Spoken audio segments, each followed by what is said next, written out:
News 21 తెలుగుకి స్వాగతం. ముందుగా బులెటిన్ లో హెడ్లైన్స్.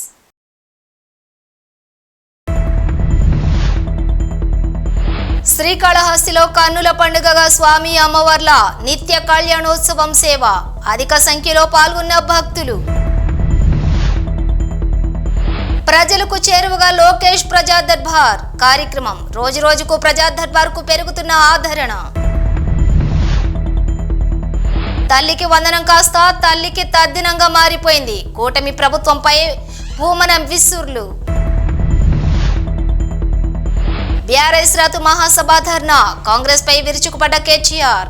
శ్రీకాళహస్తి ఆలయంలో నిత్య కళ్యాణోత్సవం సేవ కన్నుల పండుగగా నిర్వహించారు. గిరిజా శంకర్ల కళ్యాణోత్సవం చేస్తే తమ దాంపత్య జీవితాలు మంగళకరంగా సాగుతాయని, ముత్తైదులు సౌభాగ్యం కలకాలం ఉంటుందని ఆశిస్తూ కళ్యాణోత్సవ సేవ నిర్వహిస్తారు. స్వామి అమ్మవార్ల ఉత్సవ మూర్తులను కొలువు తీర్చి కలశ స్థాపన పూజలు జరిపి సాంప్రదాయ పద్ధతిలో కళ్యాణోత్సవ పూజలు జరిపారు. అనంతరం స్వామి అమ్మవార్ల కళ్యాణాన్ని నేత్రపర్వంగా నిర్వహించారు. భక్తులు అధిక సంఖ్యలో పాల్గొని స్వామి అమ్మవార్ల కళ్యాణం టేలకించారు.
మంగళగిరి ప్రజల కోసం లోకేష్ ప్రజా దర్బార్ కార్యక్రమాన్ని నిర్వహించారు. ప్రజలకు సత్వర సమస్యల పరిష్కారానికి వేదికగా ప్రజా దర్బార్ కార్యక్రమం నిలుస్తుంది.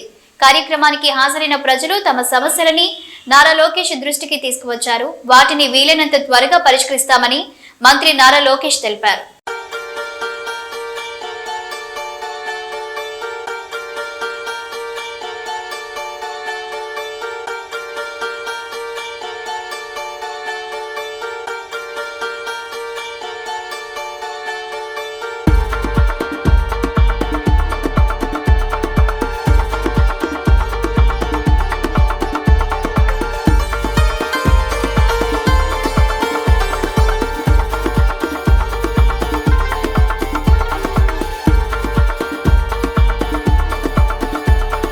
తల్లికి వందనం కాస్త తల్లికి తద్దినంగా మారిపోయిందని ఎద్దేవా చేశారు భూమన కరుణాకర్. అన్నదాత సుఖీభవ కాస్త అన్నదాత అపోభవగా మారిపోయిందన్నారు.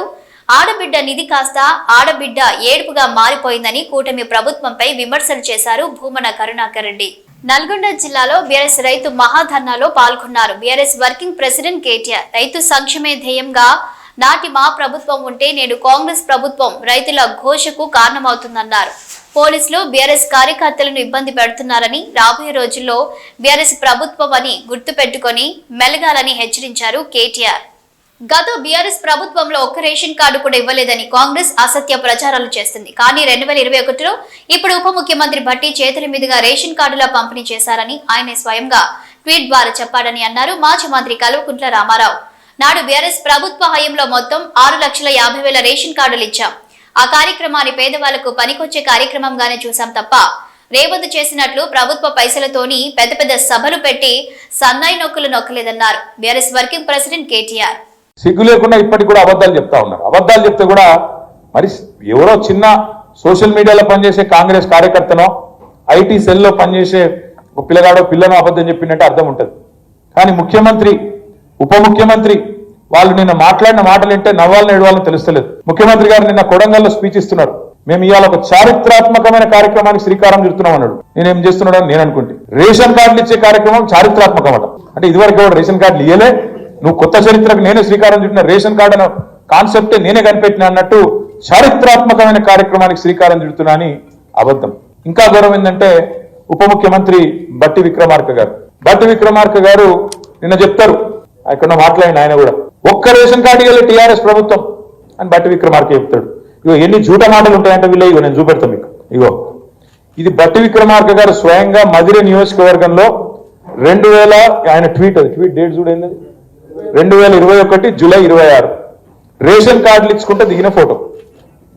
ఆయన సొంత నియోజకవర్గంలో బట్టి విక్రమార్క గారు మన జిల్లా పరిషత్ చైర్మన్ ఆనాడు లింగాల కమల్ రాజు గారు ఇద్దరు కలిసి రేషన్ కార్డులు ఇచ్చుకుంటే దిగిన ఫోటో ఇది. అబద్ధాలు ఎట్లా చెప్తారంటే ఇంత అన్యాయం ఇది జూలై 2021 జూలై 26 నాడు దిగిన ఫోటో రేషన్ కార్డు ఇచ్చుకుంటా.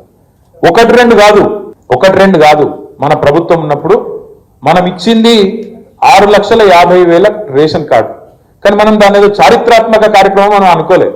ఇది రొటీన్ కార్యక్రమం కదా, పేదవాళ్ళకు సంబంధించిన కార్యక్రమం కదా, మీ సేవల దరఖాస్తు పెట్టుకుంటే ఆటోమేటిక్ వచ్చేదే కదా, ఇంట్లో ఏం పెద్ద ముచ్చట్టున్నది అని చెప్పి మనం రేవంత్ రెడ్డి గారి లెక్క ప్రభుత్వ పైసలు దండగా పెట్టి పెద్ద పెద్ద సభలు పెట్టి నేను కొత్త చరిత్ర సృష్టిస్తున్నా అని చెప్పి మనం డైలాగులు కొట్టలే, సన్నాయి నొక్కులు నొక్కలే, అబద్ధాలు ప్రచారం చేయలే. కానీ చేయకుండానే 6,50,000 రేషన్ కార్డులు ఇచ్చినాం. కానీ ఇక్కడ కూర్చున్న మా తమ్ముళ్ళకు కూడా చాలా మందికి విషయం తెలియదు. కాంగ్రెస్ వాడు ఒక్క కార్డు ఇయ్యలే మీరు అనే వరకు మనం కూడా ఇయ్యలేదేమో మనకు తెలియదు కదా మనం అనుకున్నాం. కృష్ణా జిల్లా మచిలీపట్నం సోషల్ మీడియాలో వైరల్ అవుతున్న కలెక్టర్ దంపతుల డ్యూయట్ సాంగ్ వీడియోలు. రిపబ్లిక్ డే సెలబ్రేషన్స్ లో పలు సినిమాల్లోని డ్యూయట్ సాంగ్స్ కు స్టెప్పులు వేశారు కలెక్టర్ దంపతులు. కలెక్టర్ దంపతుల డ్యాన్స్ వీడియోలను చూసి ఔరా అంటున్న ప్రజలు. రిపబ్లిక్ డే అంటే ఓ పవిత్రమైన రోజు, దేశం గర్వించదగ్గ రోజు, మన భారతదేశ రాజ్యాంగం అమలులోకి వచ్చిన రోజు. ఈ రోజు ప్రతి ఒక్కరిలోనూ దేశభక్తి ఉప్పొంగుతుంది. కానీ ఈ కలెక్టర్ మాత్రం ఉదయం దేశభక్తి సేవలో తరించి సాయంత్రం డ్యూయట్ సాంగ్స్ కి డాన్స్ వేసి జిల్లా అధికారులను అలరించడం చర్చనీయాంశంగా మారింది. రిపబ్లిక్ డే సందర్భంగా ఆదివారం సాయంత్రం కృష్ణా జిల్లా కలెక్టర్ డికే బాలాజీ తన క్యాంపు కార్యాలయంలో జిల్లా అధికారులకు ఎట్ హోమ్ పేరిట తేనెటు విందు ఇచ్చారు. ఈ వేడుకల్లో కలెక్టర్ బాలాజీ దంపతులు పలు డ్యూయట్ సాంగ్స్ కు స్టెప్పులు వేశారు. కలెక్టర్ దంపతుల డాన్స్ కు జిల్లా అధికారులు మైమర్చిపోయారు. వాళ్ళు కూడా కలెక్టర్ తో కలిసి ఆడి పాడారు. కొసమెరుపు ఏమిటంటే ఈ వేడుకలకు మీడియాను పూర్తిగా దూరం పెట్టడం. కానీ అధికారుల్లోనే కొంతమంది కలెక్టర్ దంపతుల డాన్స్ వీడియోలను లీక్ చేశారు. ఏపీ ప్రభుత్వం మరో కీలక నిర్ణయం తీసుకుంది. ఫిబ్రవరి 1 నుంచి రాష్ట్రంలో రిజిస్ట్రేషన్ విలువలు పెంచుతున్నట్లు మంత్రి అనగాని సత్యప్రసాద్ ప్రకటించారు. అలాగే భూముల హేతుబద్ధీకరణ చేయనున్నట్లు తెలిపారు. అమరావతి పరిధిలోని 29 గ్రామాల్లో భూముల విలువ పెంచడం లేదని స్పష్టం చేయడంతో పాటు విజయవాడ భోగాపురం పరిసర ప్రాంతాల్లో రిజిస్ట్రేషన్ చార్జెస్ పెరిగే అవకాశం ఉందని తెలిపారు. కూటమి ప్రభుత్వం ఇచ్చిన సూపర్ 6 హామీలకు ఇక శుభం కార్డు పడ్డట్లే. చంద్రబాబు గారి నిన్నటి ప్రెజెంటేషన్ ఇందుకు నిదర్శనం. నీతి ఆయోగ్ రిపోర్టు ముందుపెట్టి డబ్బులుంటేనే పథకాలని నీతి సూక్తులు చెప్పారు. పథకాలు కావాలంటే ఆదాయం పెంచాలట. మోకాలికి బోడిగుండుకు ముడిపెట్టినట్లుంది చంద్రబాబు తీరు. నమ్మి అధికారం ఇస్తే రాష్ట్ర ప్రజలను ఘోరంగా మోసం చేశారు. 50 లక్షల మంది అన్నదాతలను వంచారు. 80 లక్షల మంది విద్యార్థులకు ద్రోహం చేశారు. 1.5 కోటి మంది మహిళలను మోసం చేశారు. 50 లక్షల మంది నిరుద్యోగుల జీవితాలతో ఆటలు ఆడుకున్నారు. పథకాలకు ఆర్థిక వెసులుబాటు లేదని, వైసీపీ ప్రభుత్వ ఆర్థిక విధ్వంసమే కారణమని, జగన్ ఆర్థిక ఘోరమే నిదర్శనమని చెప్పే బాబు ఎన్నికల హామీలు ఇచ్చే ముందు తెలియదా ఈ ఆర్థిక విధ్వంసం ఘోరం? సూపర్ 6 పథకాల రూపకల్పనలో కనపడలేదా రాష్ట్ర ఆర్థిక భారం? రాష్ట్రం 14 లక్షల కోట్ల అప్పుల్లో ఉందని చెప్పింది మీరే. కూటమిని గెలిపిస్తే 100 రోజుల్లో గాలిన పెడతామన్నది మీరే. తీరా ఓట్లు పడ్డాక ఇచ్చిన హామీలపై మడత పేచి పెట్టడం ఎంతవరకు సమంజసం? ఆంధ్రప్రదేశ్ కాంగ్రెస్ పార్టీ పక్షాన డిమాండ్ చేస్తున్నాం. రాష్ట్రం అప్పుల్లో ఉందని, అప్పులు పుట్టడం లేదని సాకులు వెతకడం మాని పథకాల అమలుపై దృష్టి పెట్టండి. కేంద్రంలో పెద్దన్న పాత్ర పోషించే మీరు రాష్ట్ర దీన స్థితిపై ప్రధాని మోదీని పట్టుబట్టండి. పథకాలకు కావలసిన నిధులు ఇవ్వాలని అడగండి. నీతి ఆయోగ్ చెప్పినట్లుగా గత 5 ఏళ్ల వైసీపీ పాలనలో జరిగిన ఆర్థిక అరాచకంపై వెంటనే ఉన్నత స్థాయి దర్యాప్తు జరిపించండి. రాష్ట్ర ఆదాయం ఏ కోటకు మళ్లిందో తేల్చండి. పథకాలకు కేంద్రం డబ్బులు ఇవ్వకపోతే వెంటనే బీజేపీకి ఇచ్చిన మద్దతు ఉపసంహరించుకోండి. చంద్రబాబు గారు అధికారంలోకి వచ్చి 7 నెలలు అయిపోయినా కూడా ఇంతవరకు ఆయన వాగ్దానం చేసిన సూపర్ 6 కి దిక్కు లేకుండా పోయింది. అందుకు నిరసనగా ఈరోజు కాంగ్రెస్ పార్టీ ఒక్క విజయవాడలో మేము చేయడమే కాకుండా రాష్ట్ర వ్యాప్తంగా ప్రతి జిల్లాలోనూ కలెక్టరేట్ ఎదుట కాంగ్రెస్ పార్టీ ఈరోజు తాళీ బజావ్ కార్యక్రమం చేసి సూపర్ 6 ఎంత సూపర్ ఫ్లాప్ అయ్యిందో ప్రభుత్వం దృష్టికి తెచ్చే ప్రయత్నం చేస్తుంది. చంద్రబాబు గారు ఎన్నికలకు ముందు ఇచ్చిన హామీలే సూపర్ 6. ఒక రియల్ ఎస్టేట్ వెంచర్ ఎట్లా మొదలు పెడితే ఒక బ్రోషర్ తయారు చేసి ఆ బ్రోషర్ ని సర్క్యులేట్ చేసి మార్కెటింగ్ చేసుకుంటారో అలా చంద్రబాబు గారు సూపర్ 6 కోసం ఒక బ్రోషర్ తయారు చేసి దాన్ని ప్రజలకు పంచిపెట్టారు. మరి ఎన్నికలు అయిపోయాయి, ప్రజలు నమ్మి ఓట్లేశారు. చంద్రబాబు గారు ముఖ్యమంత్రి కూడా అయ్యారు. కానీ ఏరు దాటేంత వరకే ఓడమల్లన్న, ఏరు దాటినాక బోడి మల్లన్న. అదే జరుగుతుంది ఇక్కడ మన రాష్ట్రంలో కూడా. చంద్రబాబు గారు సూపర్ 6 లో భాగంగా ఇచ్చిన వాగ్దానాలకు ప్రతి రైతుకి సంవత్సరానికి 20,000 చొప్పున ఇస్తామని చెప్పారు. స్కూలుకు వెళ్తున్న బిడ్డలకు 15,000 సంవత్సరానికి ఇస్తామని చెప్పారు. 18 ఏళ్లు నిండిన మహిళలందరికీ 1,500 ప్రతి నెలా ఇస్తామన్నారు. 20 లక్షల ఉద్యోగాలు ఇస్తామన్నారు. లేదా 3,000 రూపాయల నిరుద్యోగ భృతి ప్రతి నెలా ఇస్తామన్నారు. 3 సిలిండర్లు ఉచితమన్నారు సంవత్సరానికి. మహిళలకు ఉచితంగా బస్సు ప్రయాణం అని చెప్పారు. ఏమయ్యాయి చంద్రబాబు గారు అని అడుగుతున్నాం. ఎంత మటుకు అమలయ్యాయి మీ సూపర్ 6 అని అడుగుతున్నాం. మీరు అధికారంలోకి వచ్చి 7 నెలలు దాటిపోయింది, కానీ ప్రజలకేం ఒరిగింది అని అడుగుతున్నాం. మీరిచ్చిన వాగ్దానాలకే మీకే విలువ లేకపోతే, నెరవేర్చాలన్న చిత్తశుద్ధి మీకే లేకపోతే ఇంకా ఎలా నెరవేర్తాయని అడుగుతున్నాం. రైతులకి ప్రతి సంవత్సరం 20,000 రూపాయలు ఇస్తామన్నారు చంద్రబాబు గారు. 7 నెలలు గడిచేపోయాయి. మొదట్లో 3 విడతలుగా 20,000 రూపాయలు ఇస్తామన్న వాళ్ళు ఆ తర్వాత కేంద్రం 10,000 ఇస్తుంది, పీఎం కిసాన్ యోజన కింద మేం 10,000 ఇస్తామన్నారు. ఇంతవరకు ఇచ్చింది అయితే రూపాయి కూడా లేదు. ఇదేనా హామీ నెరవేర్చుకోవడం అంటే? చంద్రబాబు గారు సమాధానం చెప్పాలి. అన్నదాత సుఖీభవ అని ఈ పథకానికి పేరు పెట్టారు. మరి అన్నదాత సుఖంగా ఉన్నాడో లేదో గమనిస్తున్నారా? అన్నదాతకు మీరు ఇచ్చిన వాగ్దానాలు నిలబెట్టుకుంటున్నారా? అన్నం పెట్టే అన్నదాతకే మీరు వాగ్దానాలు నిలబెట్టుకోకపోతే ఇక మీరు ఎవరికి నిలబెట్టుకుంటారు అనుకుంటారు జనాలు? ఒకసారి చంద్రబాబు గారు ఆలోచన చేయాలి. తల్లికి వందనమని ప్రతి తల్లికి ఎంతమంది బిడ్డలుంటే అంతమందికి గాను 15,000 చొప్పున ఇస్తామన్నారు. ఒకరుంటే 15,000, ఇద్దరుంటే 30,000, ముగ్గురుంటే 45,000, నలుగురుంటే ఇంటికి 60,000 వస్తుందన్నారు చంద్రబాబు గారు. ప్రతి మీటింగ్ లో ఊదరగొట్టారు. ఏమైంది? ఒక్క బిడ్డకైనా ఇచ్చారా? సంవత్సరం జరిగిపోయింది, ఫీజులు కట్టేశారు, మళ్ళా సంవత్సరం కూడా వస్తుంది. ఇప్పటి వరకు విధి విధానాలు ఏమిటి, ఎంతమందికి ఇస్తారు అని ఇప్పటి వరకు ఒక్క మాట కూడా చెప్పలేదు. 50 లక్షల మంది మహిళలు ఎదురు చూస్తున్నారు. కనీసం 80 లక్షల బిడ్డలు స్కూల్ కు వెళ్తున్నారు. మరి చంద్రబాబు గారు 15,000 ఇస్తామని చెప్పి ఇంతవరకు ఒక్క బిడ్డకు కూడా 15,000 కూడా ఇవ్వలేదు. చంద్రబాబు గారికి గుర్తు చేస్తున్నాం. ఇదేనా మాట నిలబెట్టుకోవడం అంటే? మరి సూపర్ 6 లో మీరు ఏ మాట నిలబెట్టుకోకపోతే ఇది సూపర్ 6 సూపర్ ఫ్లాప్ అనక ఇక ఏమనాలి అని అడుగుతున్నాం. మహిళల మహాశక్తి అన్నారు. ప్రతి మహిళను ఒక మహాశక్తిగా తయారు చేస్తారన్నారు. వాళ్ళ బాధ్యత నాది అన్నారు. నెల 1,500 రూపాయలు ఇస్తామన్నారు. 18 ఏళ్లు నిండితే చాలు నెలకు 1,500 రూపాయలు ఇస్తామన్నారు. కనీసం 1 కోటి మందికైనా మీరు ఇవ్వాల్సి ఉంటుంది. పేదవాళ్ళకి 1 కోటి మందికైనా మీరు ఇవ్వాల్సి ఉంటుంది నెలకి. మరి ఆ పేదవాళ్ళు మీరు కనిపించడం లేదా? మీరు వాగ్దానం ఇచ్చినప్పుడు ఇంతమంది ఉంటారని మీకు అంచనా లేదా? మరి నెలకు 1,500 ఇస్తామన్న వాళ్ళు 7 నెలలు మీరైతే అధికారం అనుభవిస్తున్నారు. మీ వాళ్ళైతే కుర్చీలలో కూర్చున్నారు, జల్సాలు చేసుకుంటున్నారు. మరి నిరుపేదలను మహాశక్తులుగా తయారు చేస్తామని చెప్పారే, 1,500 రూపాయలు ప్రతి నెల ఇస్తామన్నారే. మరి నెల దాటే కొద్దీ మీరు అధికారం అనుభవించే కొద్దీ ప్రతి నెల వీళ్ళు ఎంత కష్టాలు పడుతున్నారో మీ కంటికి కనిపించడం లేదా చంద్రబాబు గారు అని అడుగుతున్నాం. తెలంగాణలో 4 సంక్షేమ పథకాలతో తొలి రోజు లబ్ధి పొందిన వారిలో అన్నదాతల ఖాతాలో 569 కోట్ల రైతు భరోసా నిధుల జమ, వ్యవసాయ కూలీల కుటుంబాలకు 10.91 కోట్లు, 563 గ్రామాల్లో గూడు లేని నిరుపేదలకు ఇళ్ల పత్రాలు, కొత్త రేషన్ కార్డుల జారీ ప్రారంభమయ్యాయి. 6,500 2 ఎకరాల 30 గుంటలు నా పేరు మీద. అబద్ధం ఏముంది? 6,500 పడ్డాయి ఐసిఐసి బ్యాంకులో జమ అయింది. అబద్ధం ఎందుకు మరి? భయమా? వరంగల్ మహానగరంలో ప్రతిరోజు స్వచ్ఛ భారత్ పేరిటపై తడి చెత్త పొడి చెత్త వేరు చేసి వాహనాల ద్వారా మణికొండ రాంపూర్ మధ్యలో ఉన్నటువంటి డంపింగ్ యార్డులోకి ప్రతిరోజు 45,000 టన్నుల చెత్త తీసుకొచ్చి ఇక్కడ వేస్తున్నారు. వేసిన అనంతరం కాల్చడం వల్ల వచ్చే పొగ ద్వారా సుమారు చుట్టుపక్కల 5 గ్రామాలకు ఈ పొగ కమ్ముకొని నానా ఇబ్బందులు ఎదుర్కొంటున్నాం. ఈ ప్రాంతాల్లో కనీసం 150 మంది పైచిలుకు గీత కార్మికులు కళ్ళును గీసి వృధాగా పారవేయడం జరుగుతుంది. ఈ చుట్టుపక్కల ప్రాంతాల పశువుల కాపర్లు పశువులను కాసే నేపథ్యంలో ఆ చెత్త తింటూ మరియు ఆ చెత్త నుండి వచ్చే కుళ్ళిపోయిన నీటిని తాగుతూ రోగాల బారిన పడుతూ పశువుల కాపర్లు నష్టపోతున్నారు. చుట్టుపక్కల పొలాల్లోకి ఈ డంపింగ్ యార్డు పక్కన ఉన్న కాలువలోని నీరు చేరి నార్లు ఎండిపోవడం, అందులో పనిచేసిన వ్యవసాయదారులకు చేతులకు పుండ్లు కావడం, వివిధ రకాల చర్మ వ్యాధులు రావడం, వారి ద్వారా క్యాన్సర్ బారిన పడటం జరుగుతుంది. చుట్టుపక్కల ప్రాంతాల్లో చెరువులు, కుంటలు ఉన్నాయి. ప్రభుత్వం ఇచ్చే చేప పిల్లలను ఇందులో వేయగానే చనిపోవడం జరుగుతుంది. అలా మత్స్యకారులు కూడా నష్టపోతున్నారు. ఈ చేపలు పెరిగిన తరువాత వాటిని తినడం ద్వారా అనేక రకాల రోగగ్రస్తులవుతున్నారు. ఈ గ్రామాల్లో ఉండే గర్భిణీ స్త్రీలకు పుట్టే పిల్లలు అంగవైకల్యాలుగా పుడుతున్నారు. చిన్న పిల్లలకు, వృద్ధులకు శ్వాసకోశ వ్యాధులు సంభవిస్తున్నాయి. మాకు ప్రభుత్వం నుండి వచ్చే సబ్సిడీలు దేవుడెరుగు, ముందు మా ప్రాణాలను కాపాడుకోవాలి.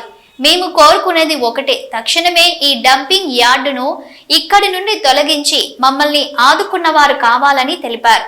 లేనిచో రాష్ట్ర వ్యాప్తంగా ధర్నాలు, రాస్తారోకోలు చేపడతామని అన్నారు. రాంపురం గ్రామ పరిధిలో ప్రభుత్వం వారు డంపింగ్ యార్డు ఏర్పాటు చేసింది. ఈ డంపింగ్ యార్డు గత 10 సంవత్సరాల నుంచి ఇక్కడ వరంగల్ చెత్త, కాల్చిన చెత్త, అనుకున్న చెత్త వల్ల ప్రజలకు ఇబ్బందులు ఏర్పడతాయి. బాగా నానా బీమార్లు ఏర్పడి ప్రజలంతా రోగాల గురి చాలా ఇబ్బందులు పాలవుతుంది. పుట్టబోయే పిల్లలకు కూడా అంగవైకల్యంగా జన్మిస్తుండ్రు. అది అందరూ తెలిసిన. ఇక ఓల్డ్ ఏజ్ వాళ్ళకైతే ఊపిరితిత్తులు ఖరాబ్ అయ్యి క్యాన్సర్ బీమారి గురవుతుంది.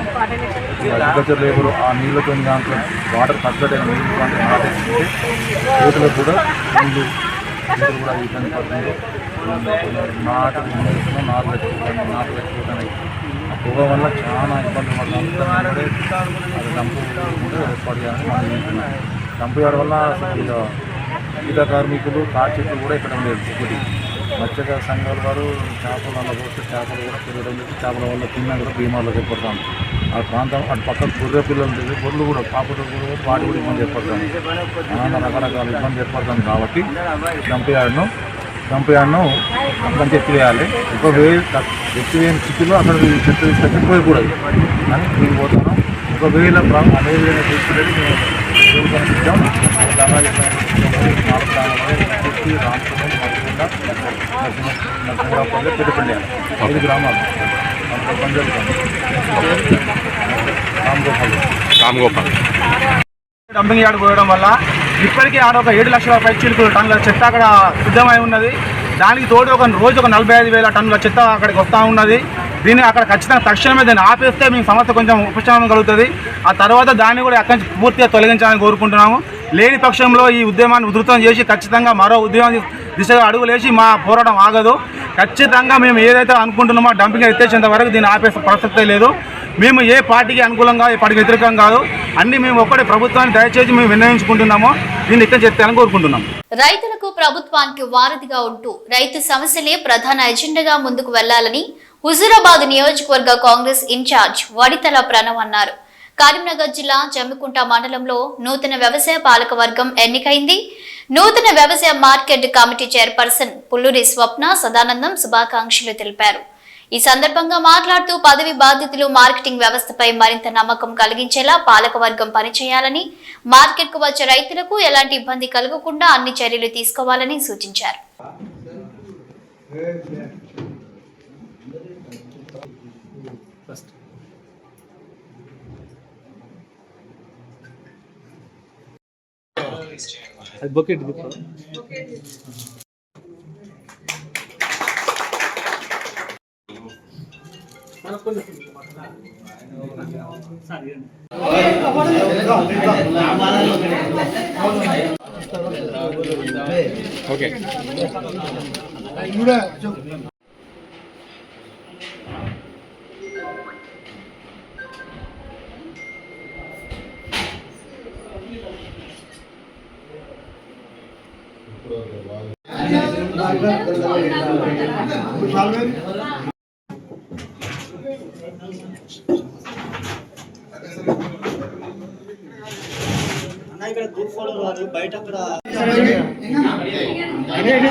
అంత మారాలి